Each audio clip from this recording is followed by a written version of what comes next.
we want our videos to be actually something that we really make. You do a lot of other creative stuff, especially of course the videos. Yeah. Why do you like that so much, the videos? What is so fun about it, or important for? I sort of feel like the videos making videos is kind of a lot like making songs. Like the differences are that writing songs is really super solitary. Like it's something, you know, it's very private and very like introspective, and making videos is usually a big collaborative effort with a lot of people, and it's much more social. But both of them are sort of about trying to like communicate, you know, like a quick, solid burst of emotion. You know, like songs, like when a pop song really works, it's not like it's not this big like narrative journey. It's just like you get the feel, you know, it's like it hits you and you have this amazing feeling, and then you move on to the next song.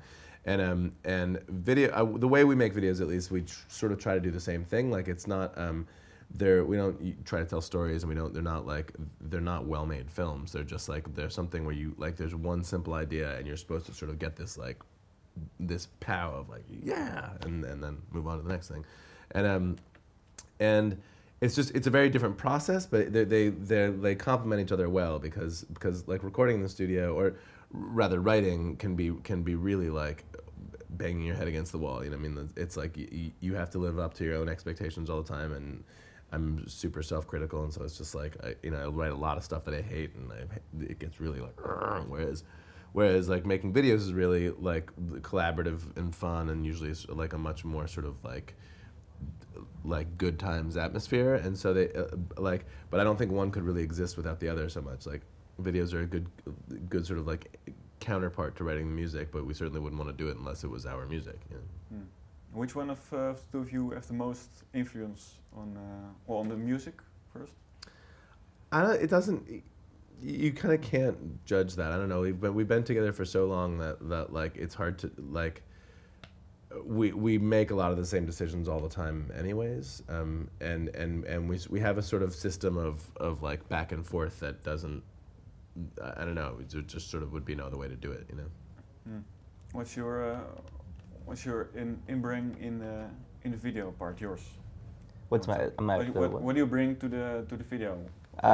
Charm. I bring charm and class to these videos. and good lip syncing. Well, let's use the latest video as an example. The one from This Too Shall Pass. How did that come about, that idea? That idea came about actually. The drummer in my college band, Brian Perkins, in one of my college bands, had been working on a project with us where he wanted to find wildly different kinds of music and have covers of our songs made in those styles, just as like short YouTube clips. So we've gotten them about halfway through it. We sort of slowed down a little bit, but like there's a mariachi band who plays one of our songs, and there's a handbell choir that plays one of our songs, and we were going through different types of music that we could think of that would be appropriate for this. And he was with us in the studio actually while we were recording this record, and we looked online and saw that the Notre Dame marching band had done a big presentation of one of our songs, and we were like floored by it, because it was super impressive. 400 people on the field doing this massive, huge, beautiful thing, and so we just called the band and we were just like, "Will you work with us?" And we went back and forth with them a few times to try to figure out how to make the best use of what they can do, because usually music videos don't have. Usually they're just set to the album track, you know, and there's no, and like if you have 200 or 400 musicians in a field, why wouldn't you be? I mean, you want to hear them, not just see them, you know. So we wound up doing it as a whole live performance instead of a sort of traditional video. But it was really, I mean, it was our idea along with Brian. I mean, I think he sort of spearheaded the whole thing and directed it. And again, a one-take video clip. Is that kind of your challenge? Do you try to do that each time?